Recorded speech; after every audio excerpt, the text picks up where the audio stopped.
Family அப்படின்றது blood relationship மட்டும் இல்லைங்க, அதை தாண்டின ஒரு பாண்டிங்கும் இருக்கு. இந்த வீடியோல நம்ம வீட்டை எப்படி ஸ்வர்க்கமாக்கலாம் அப்படின்ட்டு சின்ன சின்ன ஹேபிட்ஸை பார்க்க போறோம். இந்த வீடியோ நிச்சயமா உங்களுக்கு யூஸ்ஃபுல்லா இருக்கும். ஸோ சேவ் பண்ணி வச்சுட்டு நிர்நிப் சேனலை ஃபாலோ பண்ணி சப்ஸ்கிரைப் பண்ணிக்கோங்க.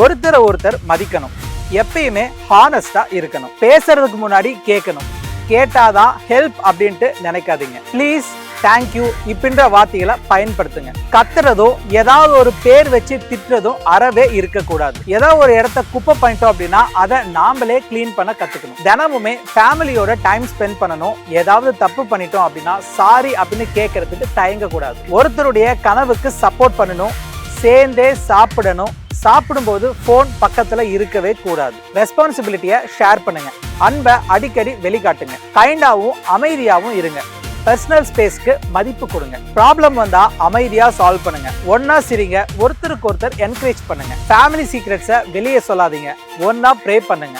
எப்பயுமே பெஸ்டானதை கொடுங்க. ஃபேமிலி ஐட்டம்ஸை கவனமா பார்த்துக்கோங்க. தேவைப்பட்டா ஹெல்ப்பை ஆஃபர் பண்ணுங்க. காயப்படுத்துற சீக்ரெட்ஸ் எதுவும் வேண்டாம். மிஸ்டேக்ஸை அக்செப்ட் பண்ண லேர்ன் பண்ணிக்கோங்க. ஒருத்தங்களுடைய சக்சஸை செலிப்ரேட் பண்ணுங்க. ஃபேமிலியை பத்தி பாசிட்டிவாவே பேசுங்க. எல்லாத்துக்கும் மேல ஃபேமிலி தான் ஃபர்ஸ்ட் அப்படின்றத மைண்ட்ல வச்சுக்கோங்க. ஸ்ட்ராங்கான ஃபேமிலி பை சான்ஸ்ல உருவாகாது, டெய்லி எஃபர்ட்ஸ்ல தான் உருவாகும். இந்த ரூல்ஸ்ல ஒரு ரூலையாவது இன்னைக்கே ஃபாலோ பண்ணுங்க. ஒரு குடும்பம் அப்படின்றது நமக்கு கிடைச்ச வரம், அதை காப்பாத்துறது நம்மளுடைய கடமை. இந்த வீடியோ நிச்சயமா உங்களுக்கு யூஸ்ஃபுல்லா இருந்திருக்கும். நிர்நிப் சேனலை ஃபாலோ பண்ணி சப்ஸ்கிரைப் பண்ணிக்கோங்க. தேங்க்யூ.